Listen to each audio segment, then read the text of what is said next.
Hi. So, in previous session we have discussed about uh, the innate immune responses against viruses and how the viruses evade the innate immunity. Now, let us move to the adaptive immunity. So, in this session we will discuss about what are the adaptive immune responses are there against virus infection, and you understand that this response is very important, not only infection, it is also very much important during vaccination. So, the whole principle of vaccination is basically based on activation of adaptive immunity. Okay. So, if we elicitate appropriate adaptive immune response against any virus or viral component, then that response is capable to clear the real virus infection. So, let us begin with adaptive immunity. So, you know that there are two major component of adaptive immunity. One is antibody production and another is T cell activation. Okay. So, let us begin with antibody component. So, as you know that when there is a virus infection, there is a uh, uh, production of virus specific or activation of virus specific B cells. Okay. And these B cells, it's not only one B cell, there are repertoire of B cells. Okay. There is a huge array of B cells which is getting activated during the virus infection. So, these B cells differentiate into two major component. One is the effector cell, which is mainly the plasma cell which secretes the antibody. Okay. And another is memory cell. So, this memory cells are playing very important role when there is a reinfection of same viruses. Okay.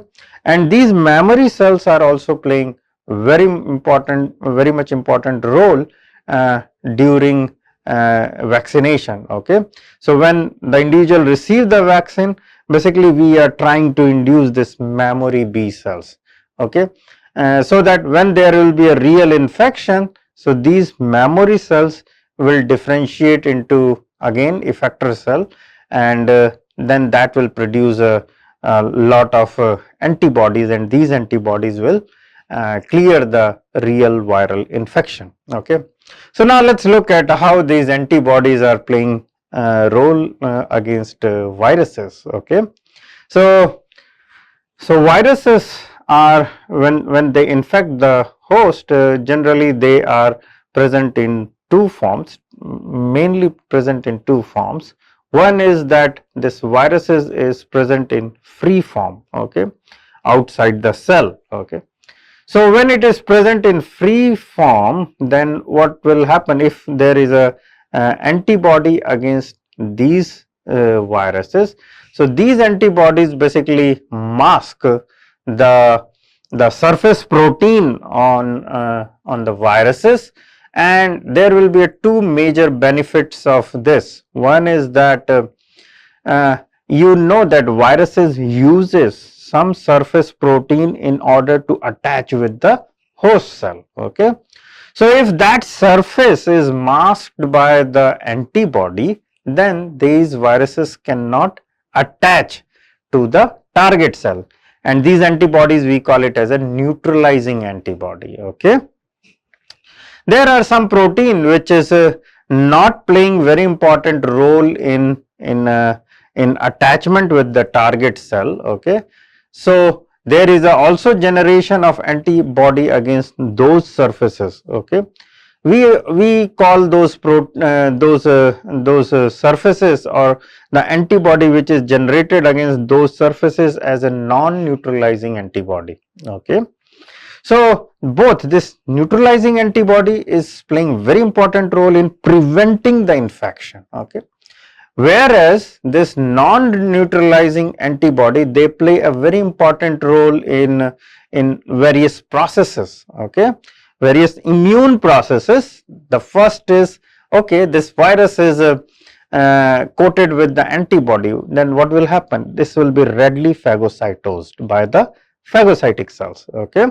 Another is, if the virus is coated with antibody, then there is a activation of complement mediated pathway. You know, you remember that classical complement pathway. This classical complement pathway is basically triggered by antigen antibody interaction, okay. And you remember that there is a CEH2 domain in FC part of the IgG. This interacts with C1q, okay, and then that will activate the cascade of complement pathway, and that eventually result to the formation of membrane attack complex. So these complement pathways are very important against enveloped virus, okay. There are non-enveloped virus, but these antibodies or these complement pathway or complement pathway, which is basically triggered by antibody, that is classical pathway, plays a very important role against enveloped virus. So there will be a formation of pore, and then there will be a loss of osmolarity and all those things, and then eventually this virus will be disintegrated, okay. Another situation is, okay, virus is present in free state. Another could be these viruses are infected the cell, already infected the cell. So over there some viral signatures will be present over the infected cells, okay. And these if these viral signatures are present on infected cell, then you know that there is a several phenomena are playing very important role. One, if you remember, there is a ADCC, okay, antibody dependent cell mediated cytotoxicity. So that will happen, okay. So the infected there will be a lysis of infected cell, okay, through ADCC. There could be a inhibition of viral replication, okay. So this is basically taking place through various cell signaling, okay. So when antibody will bind to these virally infected cells, then that will change some cell signaling, and then that will result to the inhibition of viral replication, okay. And if you remember that there is a one very important family of cytokine, that is type 1 and type 3 interferon, they are also doing same job, okay. Inhibition of viral release, okay. So there is a possibility that if the antibody is generated against the virus, and and it will be displayed over the surface of cell, then there is a possibility that this will inhibit the virus release from infected cells, okay. And if there is an inhibition of release of virus from infected cell, then there will be a decrease in transmission of virus, okay, decrease in transmission of virus through cell transmission, okay. So when the virus is released from one cell, it will infect another healthy cell, okay. So this, if the virus release is inhibited, then transmission will be also inhibited. So in that way, these antibodies plays a very important role against virus infection. Now let's look at the T cells, okay. So you know there are variety of T cells, and these T cells are playing very important role during any infection. In particular, during virus infection, let's look at what are the function and how they play a antiviral state, how they develop the antiviral state during virus infection, okay. So here you can see that there is a CD8 T cells, okay. These CD8 T cells also we call it as a cytotoxic T cells, okay. So these cytotoxic T cells basically recognizes the viral antigen along with MHC class 1 molecule. Okay. Okay.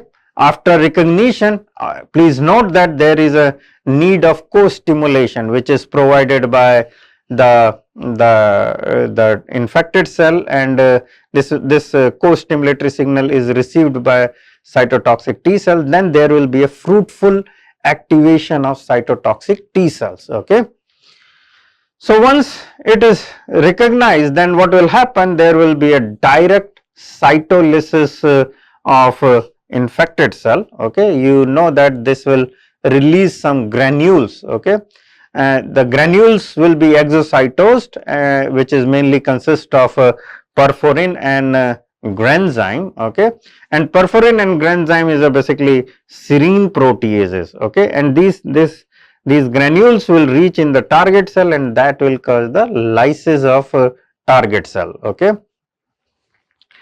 There will be also the CD8 or cytotoxic T cells will also have a Fas ligand. Okay, and this Fas ligand, and there will be a Fas over the target cell, and this interaction will cause the release of some cytokine, and it may also cause the apoptosis of target cell. Okay. It will also induce the activation cytokine, for example, production of interferon gamma. Okay. There will be a production of TNF alpha and some another chemokines. Okay. So these are the key antiviral role of cytotoxic T cell. Another is a CD4 T cells, and CD4 T cells, you know, there are several subtypes, that is Th1, Th2, Th17 and so on. So, okay, there are Th9, Treg and all those things. Okay. So basically this T helper cell, we also call CD4 T cell as a T helper cells. Okay. So these T helper cells, the T helper cell also we call it as a Th1, Th2, Th17 or Th9. Okay. So these Th1 cells plays a very important role after recognition of the MHC class 2 molecule, which is present over the cell along with the antigen. So this will be recognized by CD4 T cells, and then that will induce the production of cytokine, okay, like interferon gamma, IL-12, okay, and they will also induce some chemokines. Okay. So basically Th1 cells play important role during intracellular pathogen infection or microbial infection. However, the Th2 cells, they play a very important role during virus infection. They basically stimulate the antibody production, okay, through the production of IL-4, IL-5 and IL-13, okay. There is a Th17 cells. These Th17 cells are playing very important role in inducing some kind of inflammation, okay. Its role in virus infection is not very well clear, but they do play an important role in direct or indirect way. Basically they induce the inflammation, okay. So maybe it is playing very important role in triggering the alarm when there is a virus infection, okay, in the host, so that the immune cells will come at the site of infection and they will take care of that infection, okay. So here just I would like to say that there is some cytokine which is anti-inflammatory in nature, and these cytokine basically damp the cytotoxic T cell activity, and here you can see that there is a IL-10, okay, and these IL-10 damps the CD8 T cell responses, okay.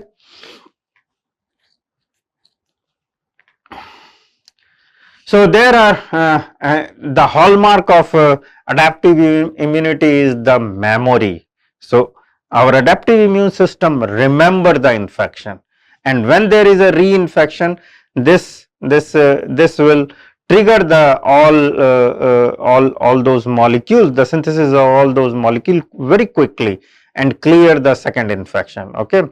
So memory B and T cells are generated after infection or vaccination, are generally long lived. Okay, it's a you may know that you may receive some vaccines when you are kid. Okay, so this vaccine is still working because there is a memory inside our body. If there is an infection, then this will clear the infection. Okay, and you will not know that thing. Okay. So there are several factors which maintains this this memory, and there is a one cytokine which we call it as a BAF, okay, B cell activating factor. Okay. So this cytokine may play a very important role in maintaining the B cell memory. Okay, which basically helps in formation of memory as well as duration of keeping this memory. Okay. However, what is the precise molecular mechanism of maintaining this memory is not so well understood. Okay. However, there are some theory that okay, there will be a slow proliferation of these memory cell, and that memory cell will just present throughout the duration. Okay. So the B cell memory is there are we call it as a based on duration, we call it as a long term memory, or this long term memory is basically there are two major principles which people suggested that one is that the repeated exposure to the antigen. Okay. So if the individual will receive the antigen, keep on receiving the antigen, a small amount of antigen, then that will maintain the memory. Okay. And if you remember that you have received the vaccine, okay, you received first dose and second dose and then preventive dose. Okay. So receiving of this second dose and the preventive dose, the aim is to maintain the memory. Okay. So if we don't give this second dose and or preventive dose, then maybe we will lose the memory, we will lose the information how to fight with the SARS-CoV-2. Okay. So this is just one example. Okay. There is a repeated exposure. So we are giving again and again the same antigen so that our body, the memory will remain intact. Okay. There is another theory, another school of thought that there is a pre-existing serum and tissue high affinity class switched antibody to virus, and probably from long lived plasma cell in the bone marrow. Okay. So there is a one theory that there is some long lived plasma cells are present in the bone marrow, and that maintains the memory. But to best of my understanding, it depends on antigen. It's not only depends on the B cell or other factors. It depends on antigen. You may know that for some infection, for example the smallpox, we have a almost lifelong memory. Okay. But for SARS-CoV-2, if you take the example, we don't have a that long memory. Okay. So for antigen to antigen, there will be a various mechanism, most probably various mechanism are existing in the host. Okay. So long lived plasma cell basically secrete very high affinity antibody, is long lived and survive without cell division. So these plasma cell, they sit in the bone marrow and then they just sit over there, they don't divide. Okay. So since they are not dividing, so they will not age so fast and they will not removed from the system. Okay. And in that way this will provide a memory for many years. Okay. And it will maintain the antibody level in the blood serum. Okay. There is an antigen independent or bystander activation. So there is some theory that some memory is antigen independent. Okay, so so these are some of the theories. Here I will just talk about the short lived plasma cells. Basically survive for only few days.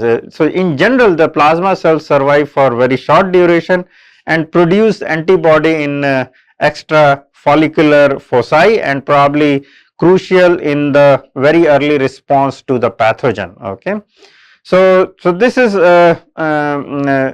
about the short-lived plasma cell, which will be short-lived, and in this short duration they will produce tons amount of antibody in order to control the infection, okay, or viral replication.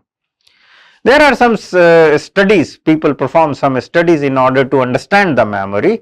In Sweden, people perform, you know that people received this inactivated polio virus vaccine, okay, vaccine against the polio virus, and they showed that there is a substantial anti-polio antibody titer in all age group, okay.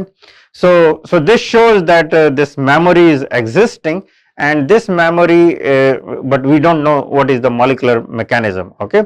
But this memory is present for very long time in all age group people, okay, suggesting that the maintenance of antibody titer over decades in the absence of further vaccination or exposure to the live virus, okay. So this is without repeated exposure to the antigen. It's unlike the SARS-CoV-2, okay. Here the host receives only once the vaccine, and then they develop the antibody, and this antibody levels are maintained. But it is not true for other antigen like tetanus and diphtheria. Antibody titer decline very quickly, and if you take the case of SARS-CoV-2, this is also true for SARS-CoV-2. The antibody titers are declining, okay. Another study, this is a smallpox vaccine using vaccinia virus. So memory B cells show a drop from peak response occur at vaccination to an approximately 10-year time point, okay, but a stable level was seen between the 10 to 60 years, okay, and serum antibody response could be identified at 60 to 75 years after vaccination. So this suggests that, okay, so there will be a peak of antibody response, and then it will be stable for 10 to 60 years, and then there is there will be some reduction in this antibody titer, okay. But the reduction is not so drastic. It will be there, but the reduction is not too much low, okay. So it is possible that as I told you previously, there must be multiple mechanism, depends on antigen, depends on host, and there must be some various kind of phenomena is going on in our body or in the host, and there could be a possibility that, okay, this memory is basically somehow renewed, somehow they transfer the information when they die to the healthy cells, okay. So we do not know precisely what is the molecular mechanism. So humoral response to the acute viral infection in human, here you can see that the persistence of antibody, again this is the matter of memory or antibody present against particular infection. Here you can see that chikungunya can induce memory for 30 years, it is very long, okay. And here you can see that yellow fever vaccine, they can induce the memory for 75 years, which is a almost lifespan of human, okay. But for some cases like coronavirus, it is very short, it is about 12 months, after that it will decline. Influenza virus is again 30 months, and RSV, respiratory syncytial virus, it induces only 3-month memory, okay. So this is a quite variable here, I want to say that, okay.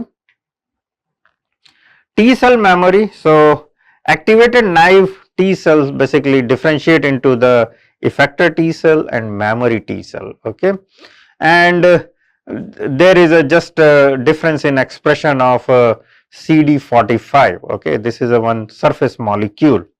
There must be some more molecule, but just for your simplicity or for simple understanding, I am just telling one molecule, it is CD45. There is a difference in CD45 molecule.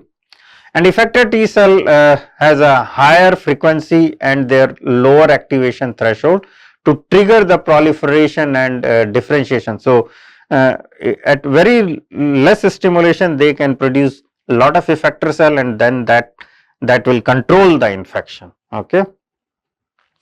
Whereas this memory T cell can also rapidly express effector activity, that is production of pro-inflammatory cytokine, antiviral cytokine like interferon gamma, TNF alpha within an hour after TCR engagement on these T cells without DNA synthesis. Okay, and there will be additional proliferation in these cells. Okay. And naive T cells activation and proliferation and memory T cell population formation maintenance are controlled by there are several cytokines. As you can see, there are IL-2, IL-7 and IL-15. So, they are playing very important role in this naive T cell activation. Okay. IL-15 dependent and long term memory T cell viability basically is supported by IL-7, which upregulate, sustain the expression of anti-apoptotic BCL2 and anti-apoptotic gene BCL2, and it is developing to the memory T cells. Okay. So, memory CD8 positive T cell differentiation.